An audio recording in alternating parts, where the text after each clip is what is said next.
Fala pessoal, beleza? Então, estamos aqui, Gustavo Roman aqui, e a gente vai começar essa série de lives aí.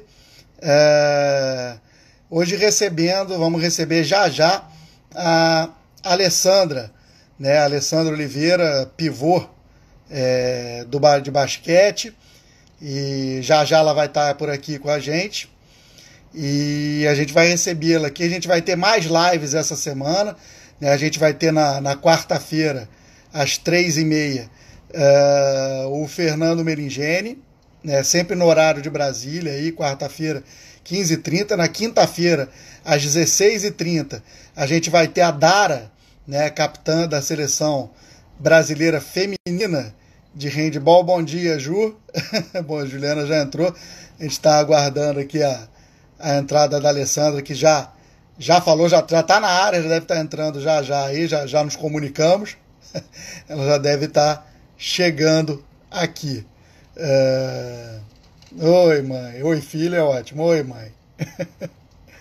Estamos aqui. A gente vai receber aí a Alessandra, então, Alessandra Oliveira. Vamos falar um pouquinho aí principalmente sobre o Mundial de Basquete de 1994 e sobre os Jogos Olímpicos de 1996. A Alessandra está na área. Deixa eu ver como é que eu boto ela aqui. Eu não sou uma pessoa das mais tecnológicas. Bom dia, Alessandra. Já vou te aqui fazer uma transmissão ao vivo com a Lê. Aqui. Viu? A gente descobre. Então vamos fazer um bate-papo aí, principalmente falando aí do Mundial de 94 e da Olimpíada. Bom dia, Alessandra. Obrigado aí pela... Bom dia, tudo bom? Tudo bem, prazer estar falando com você. E obrigado aí por estar ajudando a gente a preservar, né, um pouquinho da história, que a gente sabe que a gente vive num país que não tem memória nenhuma, e principalmente memória esportiva, né, é praticamente zero.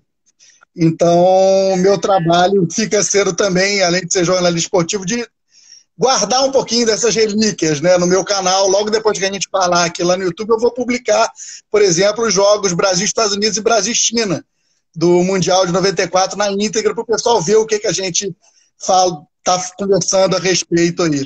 Então, obrigado, Alessandra, seja bem-vinda. Obrigada pelo convite. Bom dia a todos, bom dia a todas as pessoas que estão aqui nos seguindo, participando. E uma coisa muito triste, né? Se vê o reflexo de hoje social, que o brasileiro não é acostumado a estudar história, não falo só de esporte, a entender história, e tudo isso que está acontecendo é reflexo de anos e anos de abdicar nossa própria história, nossa própria característica, e infelizmente o que se pode falar é isso. Nessa quarentena, o bom que a coisa positiva que está tendo é que muitas coisas não... Desculpa o computador aqui. Muitas coisas estão sendo resgatadas, não somente no esporte, entendeu? Então, de um lado negativo, esse ficar confinado em casa, mas de um lado positivo, simplesmente algumas pessoas que não entendiam, não sabiam da história, tá podendo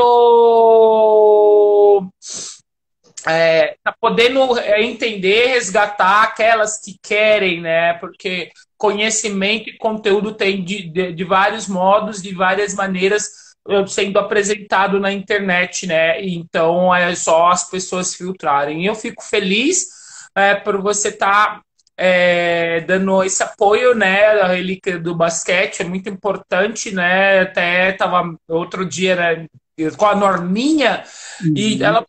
Por que você quer falar comigo? Eu falei assim, você é importante, porque você veio lá de 68. Para ganhar o Mundial em 94, não foi... Os erros e os acertos foram antes, não é? Todo mundo acha bonito só aquele ano, e não é só aquele ano. Claro. Então, é muito importante, tanto que eu quero falar Eu já falei uma vez disso, de uns 3 anos atrás, que eu fui conversar com o Vlamir, né? Não só para saber a história do Vlamir como jogador, porque ele foi docente, ele deu aula em universidade, ele formou um monte de pessoas, e escuta as histórias até perante as histórias da educação, não só a história de jogador. Porque muitas vezes todo mundo fala, jogador com jogador vai conversar sobre jogos, essas coisas. Não, vamos conversar de tudo, sabe? O Brasil, tudo, para entender até a história da educação. E foi uma história, é uma coisa muito rica que quase ninguém sabe. Sim. Não, o Brasil tem esse problema, né, Alessandra, de não valorizar os ídolos, né? A gente gosta deles, quer dizer, a gente, eu estou falando no geral, não no meu caso específico, mas a gente gosta deles quando eles ganharam. Depois, passou 10 anos, passou 15 anos, a gente esquece tudo que foi feito. Então, você falou da Norminha, Maria Helena Cardoso e tantas outras, né? A gente acha que o basquete resume-se, desculpa, não menosprezando você, mas a maioria das pessoas acha que se resume a Paulo Hortência, né? E Janete entrando nisso aí, né, nesse meio. Então não é assim. Teve toda uma história de meninas que chegaram, de jogar a primeira Olimpíada, né, com basquete feminino, e tomaram muita paulada lá no início, porque faltava aquele intercâmbio internacional, enfim. Mas graças a elas, como você falou, vocês puderam chegar ali em 94, 96 e trazer, e 2000 também, né, com o bronze lá em Sydney, que você estava também, né? Então, acho muito legal e essa é meio que a minha missão. Eu sempre fui apaixonado por história, principalmente história esportiva, então eu tenho acervo de jogos e eventos esportivos. Outro dia eu estava mandando até para Fernanda Venturini, que vai fazer uma live com a gente na semana que vem também. Ah, que legal! E eu estava mandando para ela um jogo dela na seleção brasileira júnior ainda, sub-20, em 1987. Nossa, gente, eu nem pensava em jogar ainda direito. 87. Nossa, a Fernanda Venturini é mais velha do que eu, assim, não. Ela estava jogando no sub-20. Ela estava jogando na seleção sub-20, 87, foi até campeã do mundo, né, com o Brasil. Mas, então, é muito legal a gente poder resgatar um pouquinho dessa história. Eu só quero dar mais ou menos o seu currículo.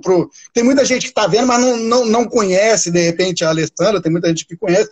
Ela foi campeã mundial em 94, prata em Atlanta em 96, bronze em Sydney em 2000, bronze em Santo Domingo em 2003, jogou na WNBA, né, foi uma das precursoras aí brasileiras a jogar na WNBA, 17 anos jogando pela seleção brasileira, campeã brasileira, né, ganhou pelo esporte, jogou em vários lugares do mundo, então é uma pessoa que sabe o que fala, e é muito legal a gente começar, e principalmente pelo basquete, que é um esporte que eu sou apaixonado, eu adoro basquete, eu sou baixinho, tadinho de mim, eu tenho 1,63 m, mas adoro jogar basquete, enfim, então acho muito legal a gente começar aí falando sobre o basquete. Então fica à vontade aí, se quiser falar mais alguma coisa já desse pessoal aí da história, os seus ídolos, né, que acho que a gente vai poder bater um papo bem legal, claro que a gente vai entrar no Mundial e na Olimpíada daqui a pouco, mas quem foram os seus ídolos? Quem foram as pessoas que te levaram a começar a praticar o basquete quando você era criança, adolescente? Enfim, como é que foi a sua história para chegar a profissional de basquete? Bom, é o seguinte, na realidade, eu sou de São Paulo, capital, né? E eu sou do centro, eu sou da Bela Vista, centro, né? Tipo, 10 minutos a pé da Praça da Sé. Para o pessoal que não conhece São Paulo. E eu perdi minha mãe com 4 anos de idade e meu pai com 14. Quando eu perdi minha mãe com 4 anos de idade, eu fui morar no Butantã, atrás da USP, e fiquei por lá. E nisso que aconteceu, eu com 10 anos de idade, eu sempre fui muito grande. Se eu mostrar fotos minhas, vocês não vão acreditar. Como meu sobrinho mora na Itália. O menino tem 2 anos e ele tem tamanho de 4 para 5. Eu olhei ontem no vídeo e falei, meu Deus, isso porque em dezembro eu tava lá. Eu falei, esse menino tá enorme. Meu Deus. Então eu sempre fui grande e nisso eu fui alfabetizado. Entrei na alfabetização na década de 80.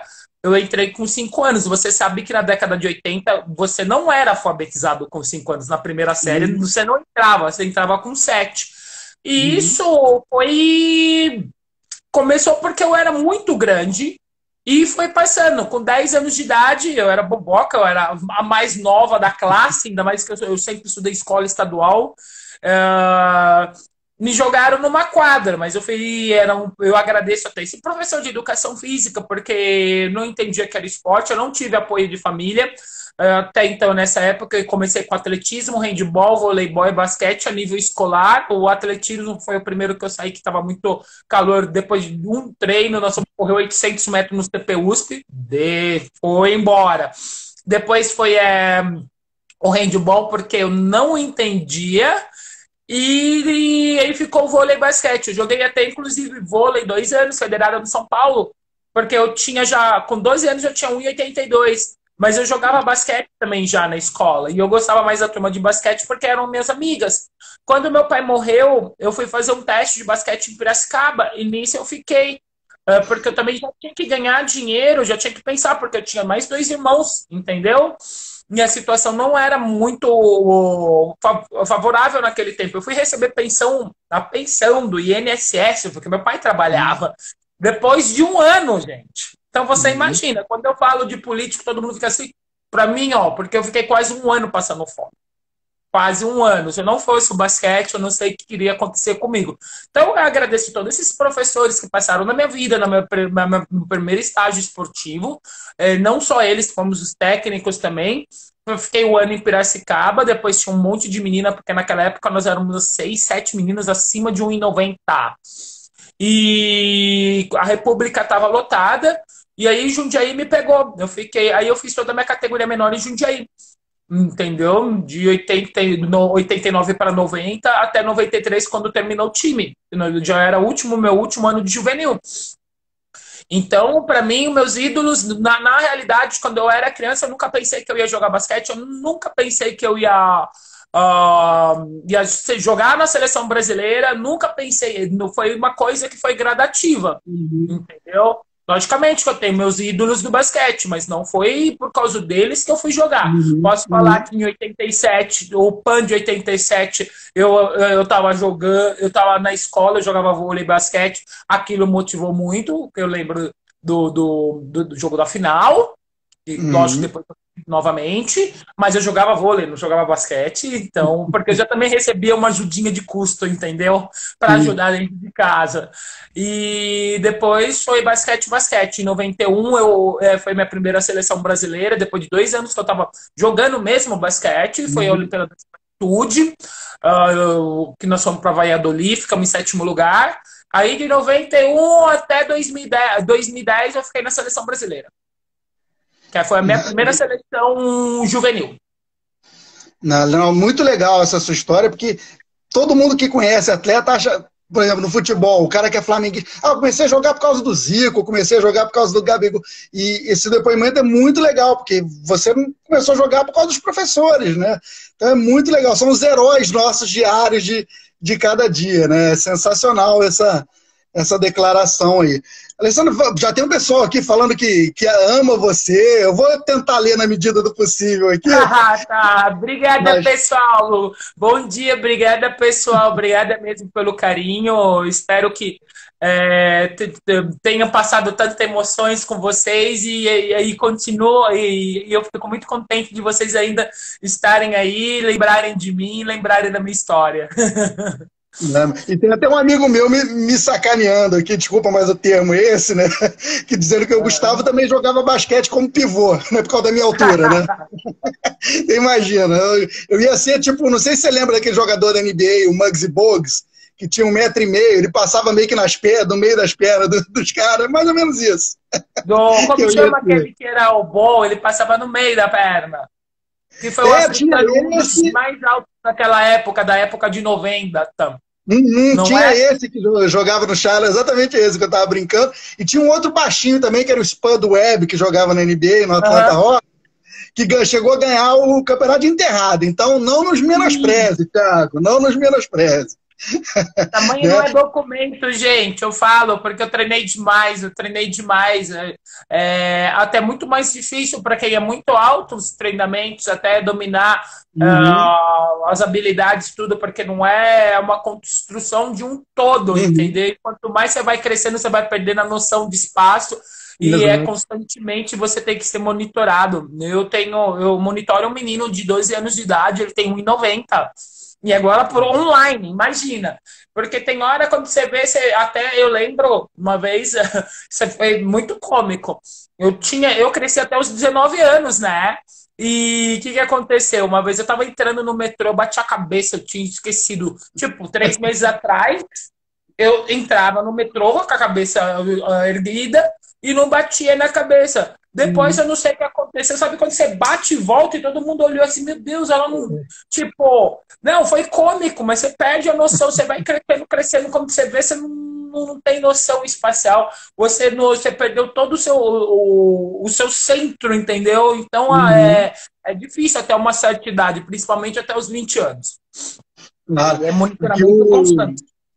o Thiago tá falando que assistiu a final do Mundial com o pai dele na madrugada, passou na Bandeirantes, né, o Mundial de 94. Que lembrança maravilhosa.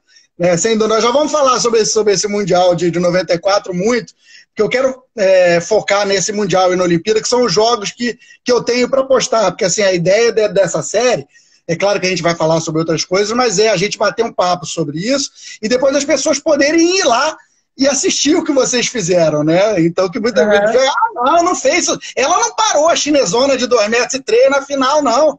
Ela não fez isso, não. Isso é mentira. E vai lá ver e vai ver que a Alessandra conseguiu anular a chinesa na decisão. Nós vamos falar já sobre isso. Eu queria pegar com você, o Brasil vinha de um Pan-Americano em 91, quando teve aquele episódio do Fidel Castro, né, dando ali não querendo entregar a medalha de brincadeira ali para Paulo e para Hortência e tal, mas era uma seleção ainda que não tinha tido grandes resultados, essa seleção, eu digo, nessa base, internacionais, né? Era uma seleção que ainda carecia de chegar numa competição, ainda a gente sabia que o talento tinha, né? Era uma equipe sensacional, mas ainda não tinha conquistado ainda esse espaço. Como é que vocês chegaram para o Mundial de 94? Que é ali comigo, inclusive, eu entrevistei há um tempo atrás, quando eu ainda morava no Brasil, hoje eu moro nos Estados Unidos, eu entrevistei o Miguel Ângelo da Luz, né, seu treinador. A gente fez um trabalho lá na Rádio Manchete do Rio, e a gente entrevistou, e claro que várias perguntas vieram aí do Mundial e dos Jogos Olímpicos. Mas como é que vocês chegaram ali em termos de preparação para o Mundial, para confiança, para saber que, olha, a gente pode chegar, o talento a gente tem e tudo encaixou. Como é que foi essa preparação aí para o Mundial? Treinamos muito, te falo, nós Uhum, treinamos muito, muito mesmo. Ficamos no hotel aqui em São Roque, no interior de São Paulo. São Roque é mais ou menos 60 quilômetros de São Paulo, indo para Sorocaba pela Raposo. E treinamos muito, muito, porque nós tínhamos objetivos, né? Eu era novata, vou falar, era o meu segundo ano uhum, de seleção, eu, a Tuyu e a Leila.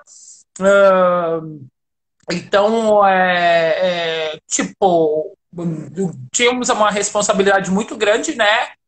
Porque uma das três iam ser a pivô titular para o uhum, Mundial, né? E ninguém sabia quem era, então o treinamento era um pega para capar, mas com muito respeito, eu falo, não é uhum, a questão de pancadaria, era quem desse o seu melhor no treinamento, logicamente ia conseguir uma sparring da outra, mas ia conseguir fazer a outra jogar melhor. Então, esse também é a questão, não é nem rivalidade dentro de quadra, todo mundo sabe, nos esportes coletivos tem que ter até dependendo dos individuais de combate, tem que ter um sparring muito bom, que senão você não uhum. evolui. E nisso, nós estávamos com objetivo, porque até outro dia eu estava conversando com a Paula numa live, e assim, Paula, você sempre, eu lembro que aquilo ecoava na minha cabeça, o Mundial de 90, que ela e a Hortência estavam entre as melhores do mundo e ficaram em 12º, em 11º, né, 12 equipes, e ela falou, nós chegamos cansada 3 dias antes do campeonato, nós não queríamos mais aquilo, nós brigamos porque nós queríamos até condições as condições de treinamento, as condições de alojamento, independente de onde fosse melhor, entendeu? E eu acho que isso foi a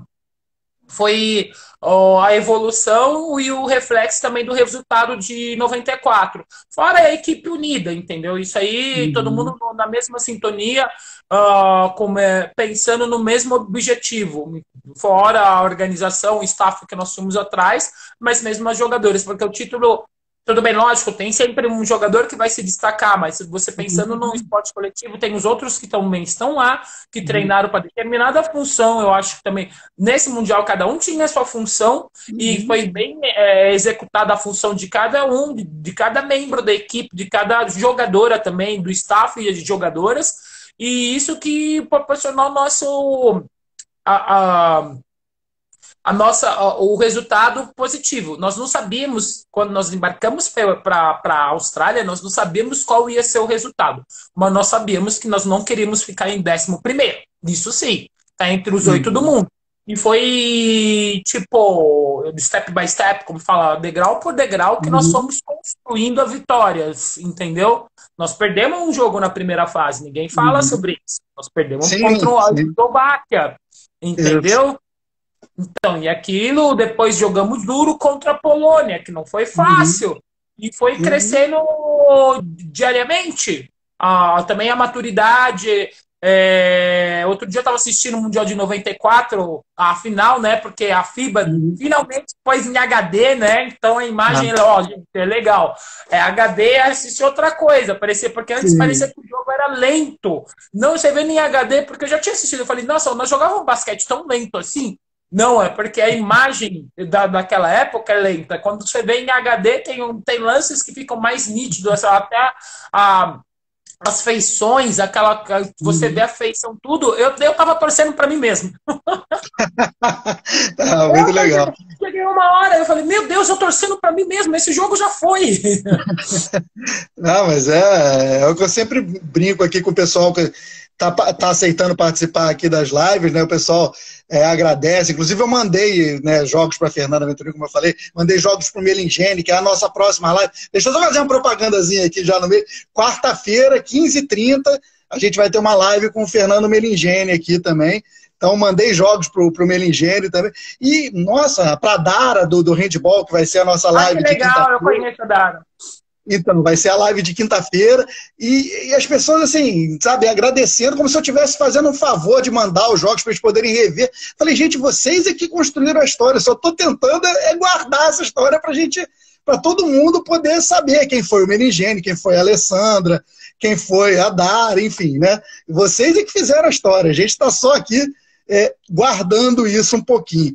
E você pegou num ponto importante, Alessandra, que eu ia falar sobre isso. Vocês jogaram 2 finais nas 2 fases, né? Você falou aí da derrota para a Eslováquia na primeira fase, que obrigou vocês a ganharem da Polônia, mas na segunda fase, que era meio que a fase quartas de final, porque depois vocês passaram para a semifinal, vocês ganham de Cuba e depois perdem para a China, né? Verdade. No primeiro confronto. E aí obriga vocês a ganharem da Espanha para passar e já passar sabendo que seriam segunda do grupo, e enfrentariam os Estados Unidos na semifinal, que era o bicho-papão de qualquer basquete, seja masculino, feminino, né? Então eu queria que você falasse já, claro que vocês chegaram crescendo e tudo, mas como é que foi já na primeira fase esse jogo com a Polônia, e logo na segunda fase, quer dizer, vocês não tiveram respiro, né? Vocês tiveram que jogar praticamente ali, se você pegar o jogo com a Espanha, Estados Unidos e Austrália, foram 3 finais seguidas, né? Foram 3, digamos, mata-matas seguidos, né? E isso fora o jogo da primeira fase contra a Polônia, se vocês tivessem perdido, vocês iam disputar lá de provavelmente 9º a 16º lugar, né? Então, como é que foi isso para vocês? Vocês sabiam que vocês estavam bem preparados, mas vocês tiveram que enfrentar essas decisões, né? Claro que isso aumenta muito a pressão, a gente sabe que performar sob pressão acaba sendo mais complicado. Vocês levaram isso tranquilamente? Vocês, né, como é que foram esses jogos decisivos aí para vocês? Primeiramente, eu acho que, independente hoje, ainda mais hoje, mas naquela época já, você ir para o Mundial, você tá numa elite. E ali, todo mundo quer ganhar, independente de ser teoricamente o mais fraco, como o mais forte, o que é o que vai ser campeão, que todo mundo pensava em 94 que os Estados Unidos ia ganhar. Da seleção norte-americana, entre todas as melhores jogadoras do mundo, elas tinham um quinteto entre as 10 melhores do mundo da época. E hoje continua a mesma coisa, não é que mudou muita coisa, né? Então,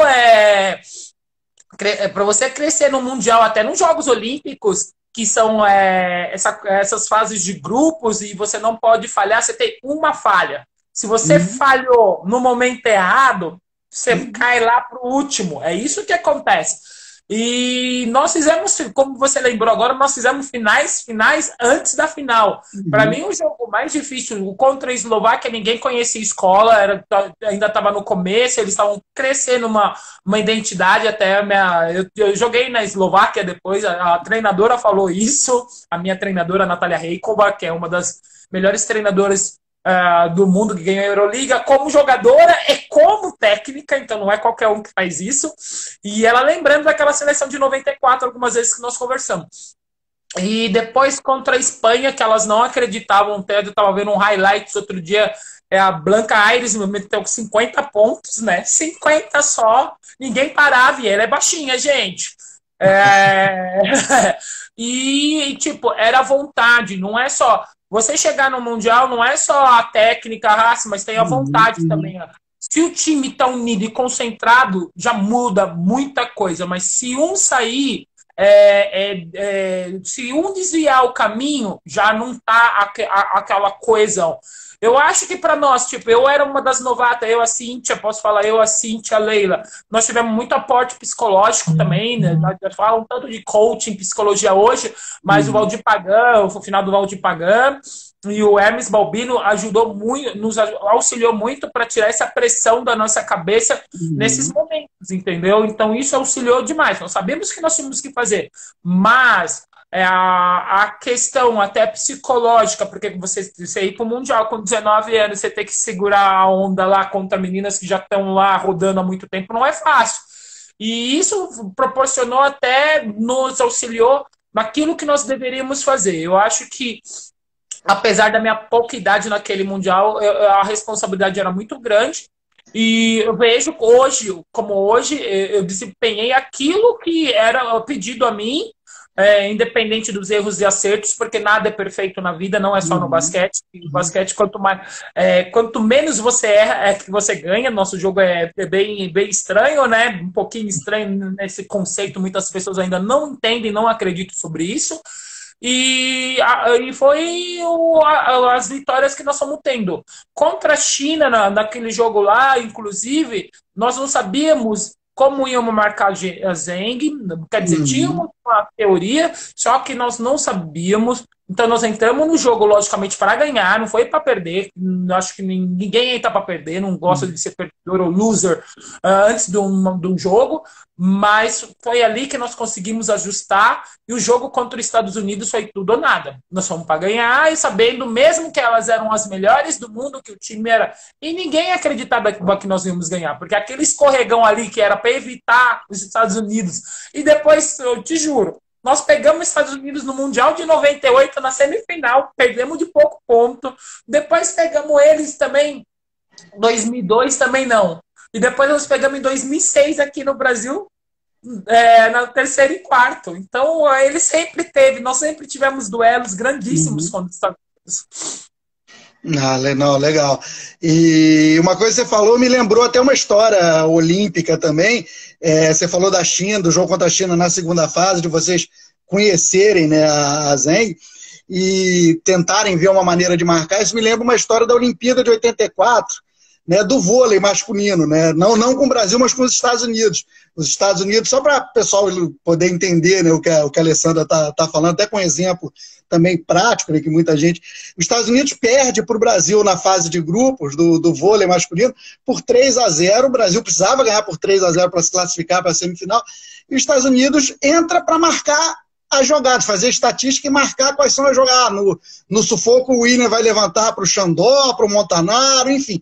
E mapearam todo o Brasil, e na final deram um passeio no Brasil, né? Tinham todas as jogadas marcadas, entenderam como jogar contra o Brasil, e aí na final olímpica fizeram 3-0, então é uma coisa que realmente faz parte da estratégia. É claro que ninguém entra para perder, como você falou, ninguém se diverte perdendo, né? Evidentemente, a gente brinca com isso, mas é uma coisa que faz parte, né, do esporte, você poder mapear como o seu adversário joga num jogo mais à frente ali, você poder usufruir de todas as vantagens que você tiver, né? E aí a gente chega no jogo contra os Estados Unidos, e aí a gente chega na semifinal e vocês ganham por 3 pontos, quer dizer, num jogo que... Nossa. Outro dia... Não, eu até li uma entrevista da Teresa Edwards, né, falando sobre esse jogo, né, relembrando, e ela falando meio que, não, realmente, o time do Brasil era muito bom, mas a gente estava numa fase de transição, e não sei o que, a Lisa Leger era muito novinha. Americano sempre fala isso. Gente, eles têm isso na mente, não gostam de perder que você não imagina. Tem. E sabe uma coisa que ela fala na entrevista, e para quem quiser ver a entrevista, depois se tiver curiosidade, me manda no direct aí que eu mando o link da entrevista, eu não estou inventando nada, isso aqui não é programa de fofoca, pelo amor de Deus, não é isso. Mas ela fala que uma coisa que incomodou muito e motivou elas para 96 foi a comemoração de vocês, né, depois da partida, vocês dançarem. Imagina, vocês acabaram de ganhar dos Estados Unidos, vocês estão na final do Mundial, ela quer que vocês façam o quê, né? Enfim, mas... Nós ganhamos o melhor do mundo, você quer que nós fazemos o quê? Num jogo que nós não imaginávamos que nós íamos ganhar, e simplesmente depois do jogo nós falamos assim, cara, nós ganhamos. Tipo assim, oi, nós ganhamos. Oi, nós ganhamos, não é? Foi assim. Se preparamos, não foi na sorte não, pessoal, já falo, não foi na sorte. Todo mundo se preparou para esse jogo. Eu lembro que eu tinha que marcar uma das melhores pivôs do mundo, Katrina McLean. A mulher era... destruidora, onde jogava, e tipo assim, que anulá-la, e não foi fácil, e aconteceu aquilo que foi descrito no jogo, que antes do jogo você tem o que você vai fazer, e foi o que foi ditado para o jogo, nós conseguimos fazer. Isso pode acontecer favorável, como não pode muitas vezes, né? Você tem que ver que o outro técnico vai fazer também, né? E isso aconteceu e foi o nosso sucesso, entendeu? Os pontos chaves, o que deveríamos fazer no ataque e na defesa. Independente do esporte, você tem que... essa pré-eleição, não é nem a pré-eleição, o briefing, né? Como falam. Nossa, o que vai acontecer no jogo, o planejamento. Tem que ter, e foi isso que aconteceu, entendeu? E elas não acreditaram que nós íamos jogar naquele volume, naquele ritmo, sendo escolas diferentes, elas sendo muito mais altas e fortes, e nós conseguimos suprimir as diferenças físicas, que também conta no basquete, como conta em outros esportes também, para ter um jogo naquele volume. Não, deixa eu te mandar aqui que o Ebru tá mandando hello from Turkey. Hi, Ebru, it's my friend. Hello, Ebru. I miss you. How are you? Where are you? You're in Istanbul? Where? Eu joguei com ela. A Ebru é uma fofa. Ela é uma fofa, gente. O meu último ano, inclusive, foi na Turquia. Eu morei em Adana. E 800 quilômetros de Istambul, de frente para o Chipre, mas eu tenho vários amigos. Bom, eu não posso falar, tenho muitos amigos pelo mundo. Não falo só brasileiros, amigos que o esporte me deixou e eu tenho paixão por eles. Na hora que ela respondeu, eu te digo aqui. Bro, please answer us. I can tell her the answer and you keep talking here, no problem. E aí vocês chegam à decisão com a China, e aí eu queria passar por um momento antes do jogo, antes de falar especificamente sobre o jogo. E aí você falou do briefing, né, da estratégia, e cabia a você a missão mais árdua, né? A gente sabe que não era fácil, né? A chinesa Zheng, ela passava praticamente por cima de todo mundo, né? Foi a MVP, mesmo com a China sendo vice-campeã do mundo, acabou sendo a melhor jogadora do campeonato, para a gente ver como é que, né, ela jogou nesse campeonato.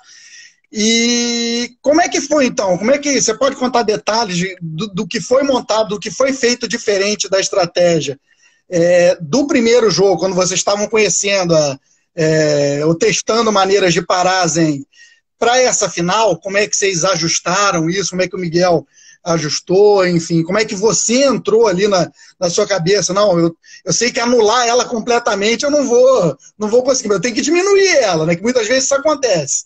Né? Eu sei que eu não vou. Michael Jordan, por exemplo, você não para, né? Você tenta diminuir ele um pouquinho. E como é que você levou isso e como é que foi feito o ajuste ali em termos de equipe? Você tinha ajuda sempre do double team, né? De uma dobra na marcação? Como é que foi feito esse briefing, essa estratégia para a final?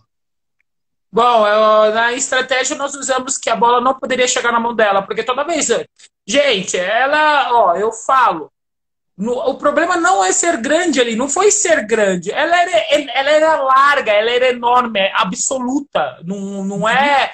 Ela não ganhou a melhor do mundo naquele Mundial e ela não foi a melhor do mundo fora de ser as pivôs americanas por acaso, porque o que ela fazia poderia ser arroz com feijão, mas era bem feito. Então a eficiência era muito grande.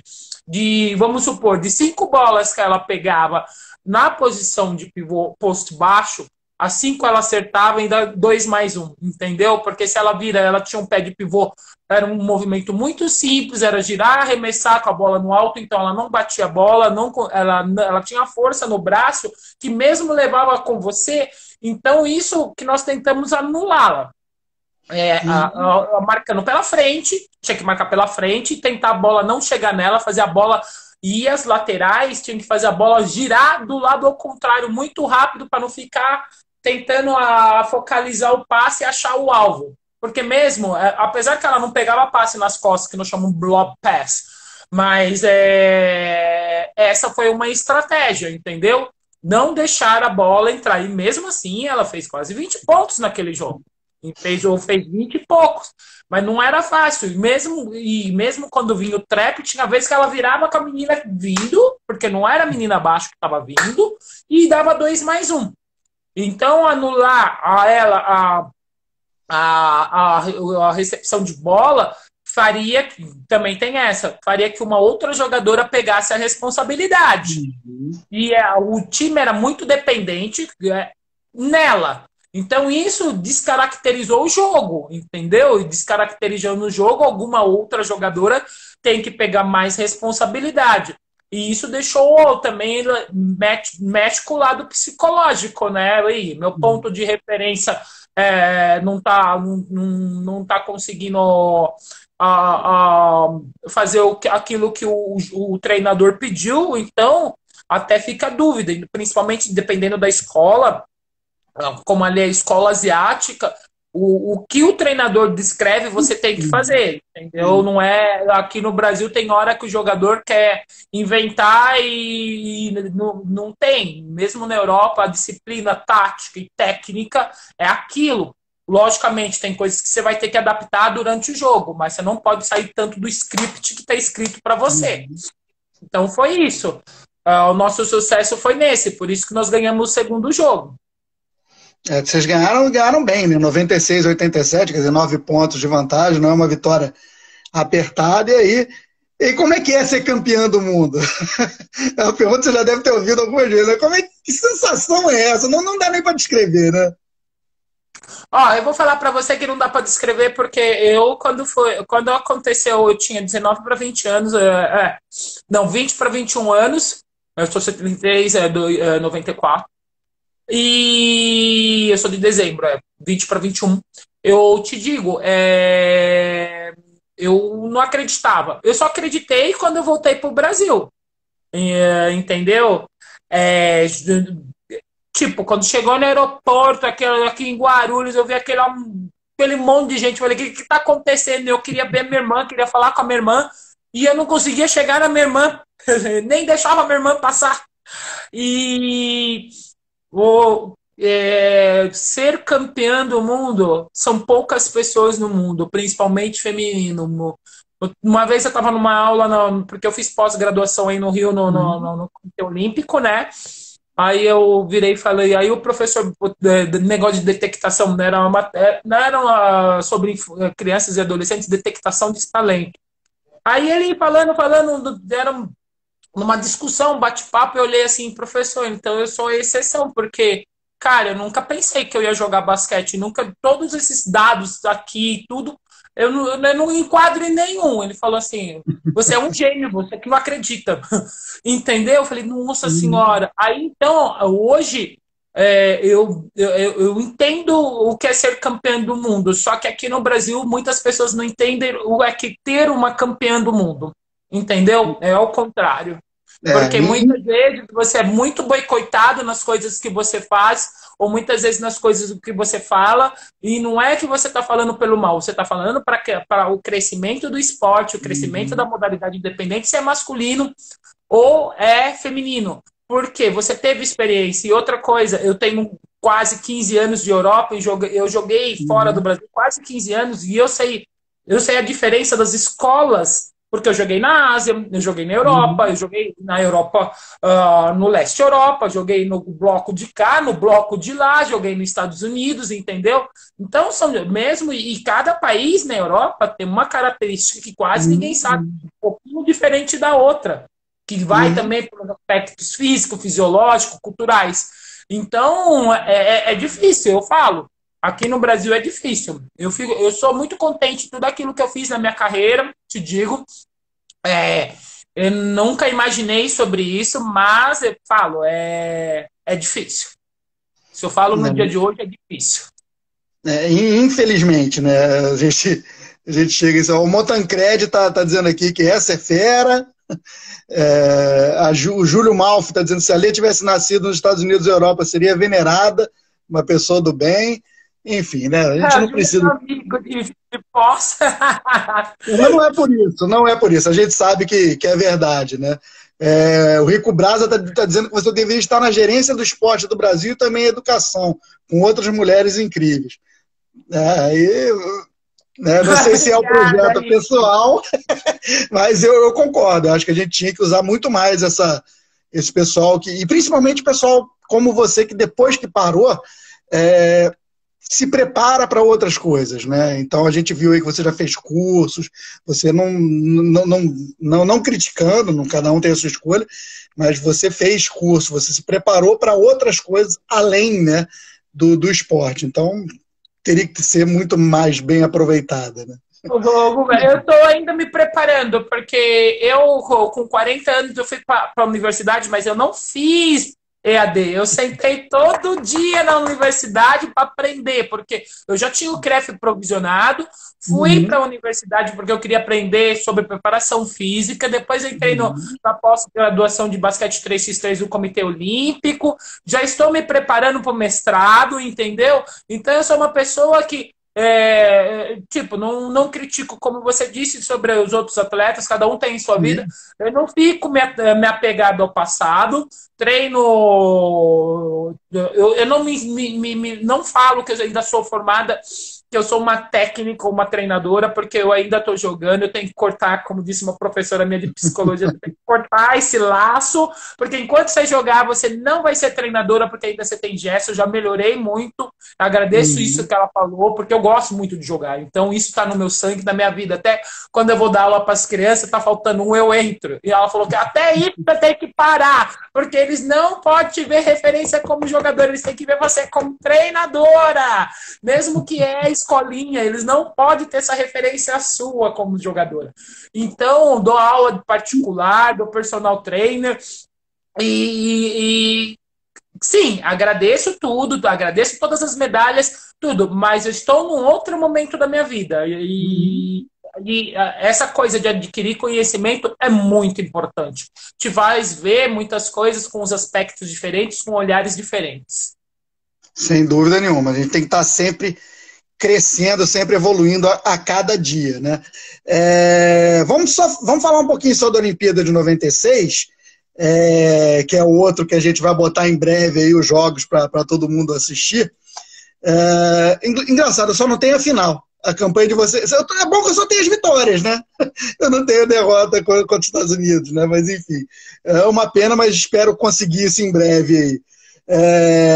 E aí, ao contrário do Mundial de 94, vocês já chegam na Olimpíada favoritas, ao lado dos Estados Unidos, né? A gente sabia que os Estados Unidos vinha muito forte por ter perdido para o Brasil em 94 e por estar jogando em casa, evidentemente, os Jogos Olímpicos. Então vocês chegam em Atlanta ali dividindo esse favoritismo e vocês cumprem as expectativas, né? Ao contrário de 94, a campanha de 96 é uma campanha sem sustos, né? Digamos, que vocês passam, vencem todos os jogos na primeira fase, vencem as quartas de final, vencem as semifinais, e aí perdem o primeiro jogo na decisão contra os Estados Unidos. Eu queria, como é que foi, de novo, essa preparação e o que mudou ali da preparação para o Mundial, principalmente em termos psicológicos, eu acho que é muito legal a gente abordar, de uma equipe que talvez não fosse a favorita em 94, né, que ia fazer o melhor, mas não era a favorita, para uma equipe que chega sendo apontada como uma provável medalhista olímpica em 96. Como é que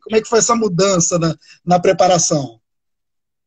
A preparação foi a mesma coisa. Eu te digo, não mudou nada. Eu acho que todo mundo que estava ali, nós fomos quase o primeiro bloco, tinha quase 20 meninas, tinha as novatas que foram saindo, mas o treinamento foi com o mesmo foco, a vontade de ganhar, de vencer. Inclusive, a Hortência, ela tinha acabado de ter o filho, o João Vitor, e vou te falar uma coisa. Depois de 2 meses, ela estava treinando que não parecia, naquela época, era bem diferente do que hoje, né, em 96. Que não parecia que ela tinha tido um filho, gente, vou falar. Sempre foi uma pessoa, não todas, mas imagina, se acabar de ter um filho 2 meses, você levar seu filho para concentrar. Em 96 não era comum, não é verdade? Meninas levaram o filho para o treinamento, para concentração. Não era comum, não era comum. Hoje é muito mais comum, mas o lado psicológico do treinamento foi muito bom, eu te digo. Ficamos quase 2 meses em São Luís do Maranhão treinando lá por causa do calor, tudo, porque em São Paulo estava muito quente, estava muito frio, porque era na época do inverno, e sempre um alto astral, com um objetivo, não mudou nada. Nós sabemos que nós já tínhamos ganho o Mundial, nós éramos campeões mundiais, aí dobra a responsabilidade, porque todo mundo quer bater. Primeiro jogo contra o Canadá não foi fácil, você lembra? Você tem esse jogo. Esse jogo eu quero... 69 a 66, se eu não me engano. Pô, esse jogo foi danado. Esse jogo foi danado. Eu não tenho esse jogo. Se puder me mandar depois. Foi danado. Nossa Senhora, o nervoso, não entrava nenhuma bola e o Canadá crescendo em cima de nós. Hoje o Canadá é o Canadá, mas naquela época o Canadá ainda não estava num crescimento, não é verdade, Guga? Você sabe muito bem, muita gente não sabe. E... juro, gente, foi aquele jogo lá, foi a pedra no sapato. Quando acabou o jogo, tava todo mundo nervoso, todo mundo com raiva. Sabe quem entra no vestiário? Todo mundo com raiva, o técnico com raiva, todo mundo nervoso, porque nós não esperávamos ter jogo. Não era jogar bem, nós tínhamos ganho, mas todo mundo com raiva com você mesmo. Por quê? Foi muito ruim o jogo. Muito, muito, muito abaixo daquilo que esperado. E ali nós falamos, ó, tá vendo? Todo mundo quer ganhar do campeão do mundo. E vamos lá. Foi assim. Não tinha como falhar. Não tinha como falhar. Não tinha. O jogo com a Itália também não foi fácil. Você lembra? Você lembra? Polini, Balábio. Bom, eu joguei com elas na Itália, entendeu? Não foi fácil também. Esse jogo foi chave. Espanha também não foi fácil, que ela estava rancorosa. Nós depois conseguimos administrar. Eu acho que o jogo da semifinal foi mais fácil do que contra a Itália e contra a Ucrânia. Contra a Espanha. Nos Jogos Olímpicos.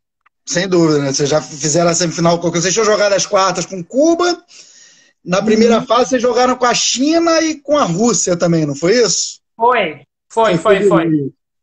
Eu tô de cabeça aqui. Com a Rússia, nós fizemos um amistoso preparatório, nós perdemos de 2 pontos contra a Rússia. Te juro! Nossa, foi horrível esse jogo. Foi, não, eu falo, não. Então, mesmo no Mundial contra a Austrália, nós perdemos contra a Austrália B de 20 pontos.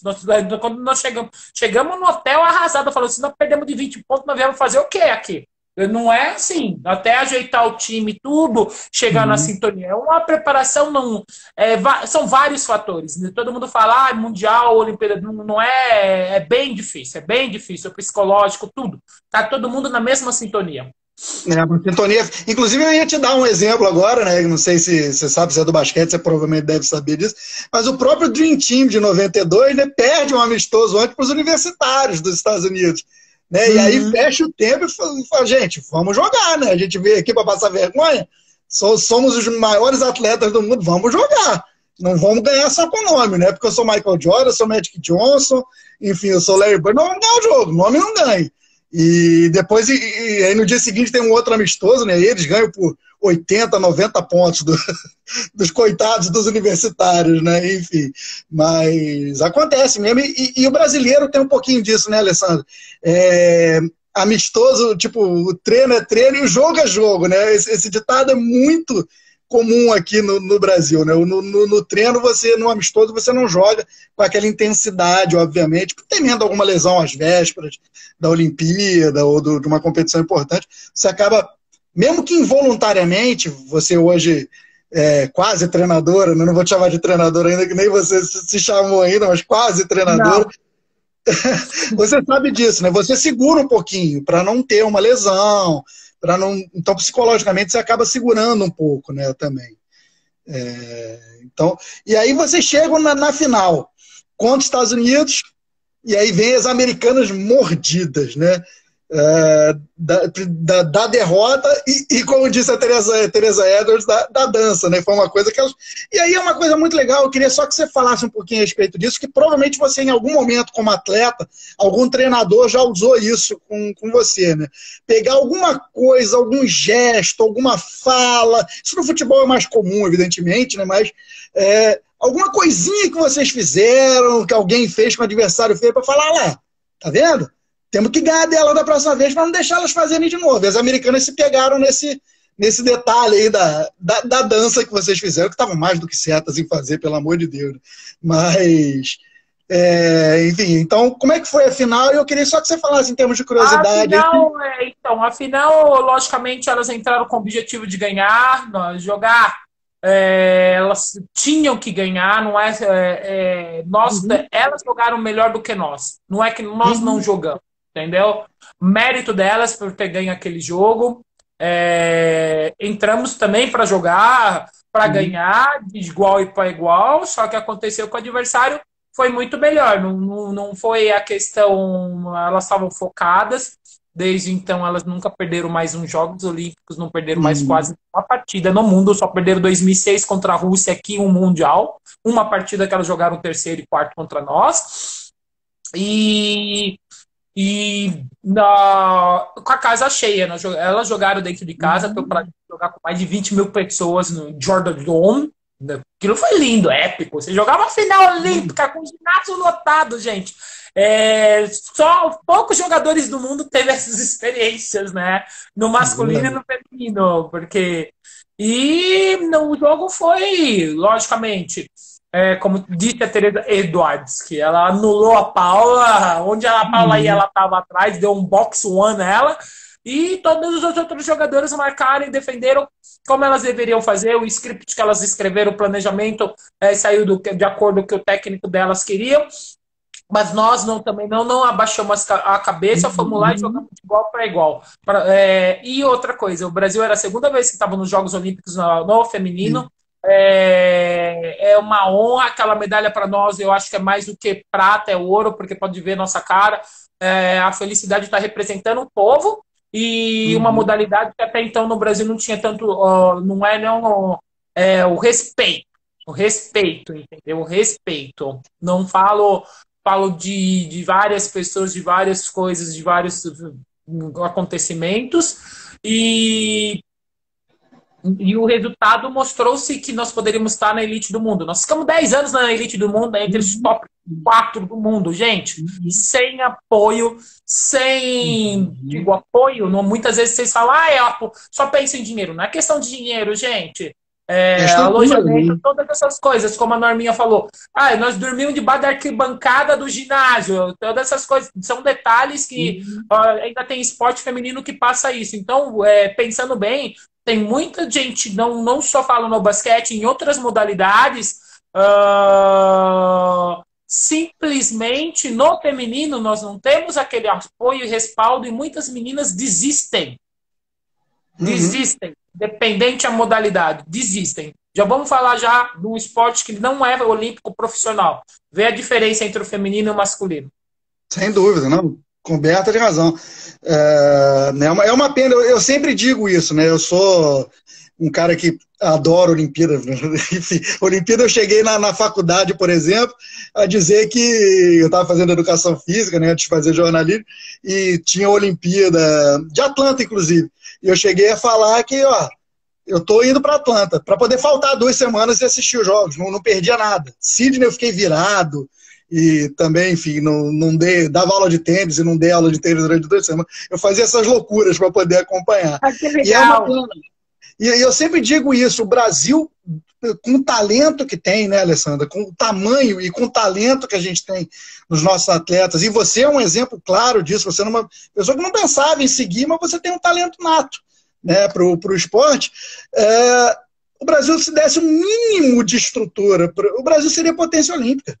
O Brasil seria lá top 5, top 10 em toda a Olimpíada. Não tem como.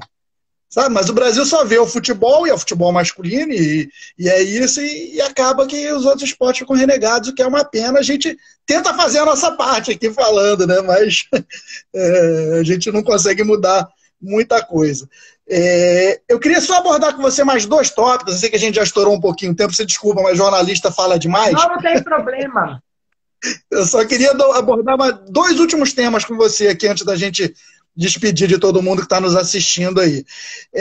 Primeiro, eu queria só falar rapidinho, esse infelizmente eu não tenho, vou tentar arrumar, mas a Olimpíada de Sydney em 2000, aí é uma outra, já o Mundial de 98 também, né, está incluso nesse pacote, aí já não tem a Hortência, né, enfim, já é uma outra seleção, e aí você e a Janete já tem que meio que assumir a liderança desse grupo ali. E vocês conseguem chegar, vocês perdem para a Austrália, né, na Olimpíada, na semifinal, de novo jogando em casa, né, e um baita time de basquete, né, não tem como falar. E aí vocês ganham o bronze da Coreia do Sul na prorrogação. Acho que foi um dos jogos que eu mais sofri na minha vida ali assistindo, foi esse jogo com a Coreia na prorrogação ali, para vocês ganharem o bronze. Eu estava junto com vocês ali cada sexta, cada marcação. Enfim, então esse era o primeiro tópico que eu queria que você abordasse, e depois a gente vai falar um pouquinho aí, que eu vi uma declaração sua, já tem um tempo até, mas eu acho que a sua opinião provavelmente, é claro que a gente muda de opinião, enfim, todo dia, mas eu acho que a sua não deve ter mudado, mas vamos por parte, como diria Jack Stripador, vamos falar primeiro aqui da Olimpíada de 2000 e dessa medalha de bronze, que eu acho que deve ter sido uma medalha que deve ter tido um valor sensacional para vocês ali, porque...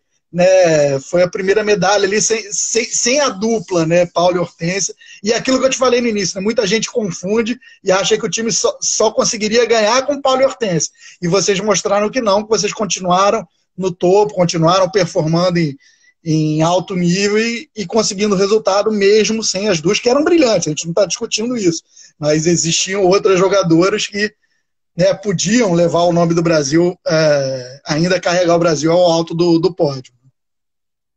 Sim, nos Jogos Olímpicos de 2000 foi muito... na realidade, eu não falo entre nós jogadoras, mas a mídia, aquela desconfiança, porque não tinha Paulo Hortência e Paulo Hortência e Paulo Hortência. Nós ficamos assim, cara, nós jogamos basquete pra quê, então? Não, tudo bem acontecer de não tê-las, logicamente não falando. Elas fizeram muito pelo basquete, o nível, a qualidade de jogadoras eram totalmente diferentes, só que nós já estava virando uma página da história do basquete feminino brasileiro, entendeu? E em vez de nos dar esse apoio, Paulo Hortência, não foi fácil para nós, até nós encontrarmos nosso ritmo até nos Jogos Olímpicos lá em 2000, porque nós perdemos 3 jogos na primeira fase. Você imagina, quem perde 3 jogos na primeira fase cai fora, não vai para a zona de medalha. E nós pegamos na oitava de final o time que ninguém queria pegar, que foi a Rússia. E nós tiramos o Canadá, que o último jogo que nós perdemos foi pro saldo de ponto. Ainda não fomos pro ponto average, quase nós ficamos fora. Foi tanta sorte, mas não foi só sorte, foi querer jogar, que nós conseguimos passar. O jogo contra a Rússia Não foi fácil, porque a Rússia estava com o melhor time depois da época da antiga União Soviética, que tinha Se eu não me engano, vocês ganham por um ponto da Rússia. Se eu não me Então, engano, nós ganhamos de um ponto. A Janete, para você ter certeza, a Janete saiu do jogo faltando. Não tinha acabado, ela estava com 4 faltas para terminar o primeiro tempo, gente. Não foi fácil. Mas a superação, a força de vontade. Até outro dia eu estava conversando com a Marta. Eu falei, Marta, obrigado, porque uma jogadora era uma jogadora veterana. Muito podia falar assim, eu não vou entrar em outra posição. Ela não treinou um dia na posição 3. Ela foi jogar de 3. É doação isso também. É doação. Doação de uma pessoa, doação porque eu quero. Não é só a questão de ganhar ou perder. Entendeu? Imagina você jogar com uma pessoa que nunca jogou. Num jogo, no